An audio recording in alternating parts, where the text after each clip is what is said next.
Hi friends, பருத்தி பால் எப்படி செய்யுதுன்னு பார்க்கலாமா? அதுக்கு தேவையான பொருள் பருத்தி கொட்டை வந்து 200, பருத்தி கொட்டை வந்து நாட்டு மருந்து கடையில் விற்கும். அதை வாங்கி கழுவி ஊற வச்சுக்கோங்க. வெல்லம் வந்து 200 வெல்லம், சுக்கு, திப்பிலி, பாதம் ஒரு 10, 2 ஏலக்காய், கல்லுப்பு தேவையான அளவு, பச்சரிசி வந்து ஒரு 3 ஸ்பூன் பச்சரிசி கழுவி ஊற வச்சுக்கோங்க.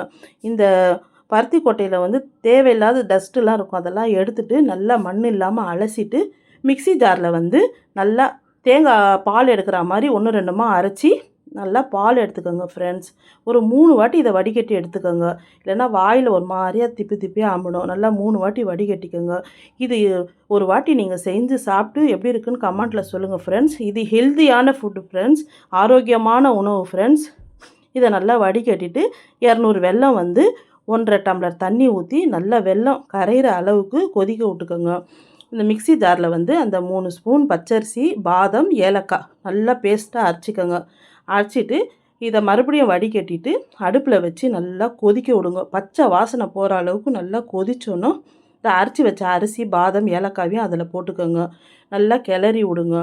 இந்த திப்பிலியை வந்து நீங்கள் திப்பிலியும் சுக்கும் தூள் பண்ணி வச்சுக்கிட்டு நீங்கள் டீக்கெலாம் கூட போட்டு குடிங்க. சளிக்கெலாம் இது ரொம்ப நல்லது இந்த பருத்தி பால்.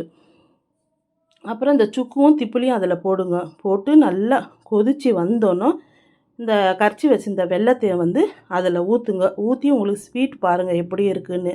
அப்புறம் தேங்காய் வந்து ஒரு 1/4 மூடி தேங்காய் துருவி வச்சுக்கோங்க. நல்லா கொதித்து அதுக்கப்புறம் அந்த தேங்காயையும் போட்டு அப்படியே ஆஃப் பண்ணி விட்ருங்க. சூப்பரான ஹெல்த்தியான அருமையான பருத்திப்பால் ரெடி.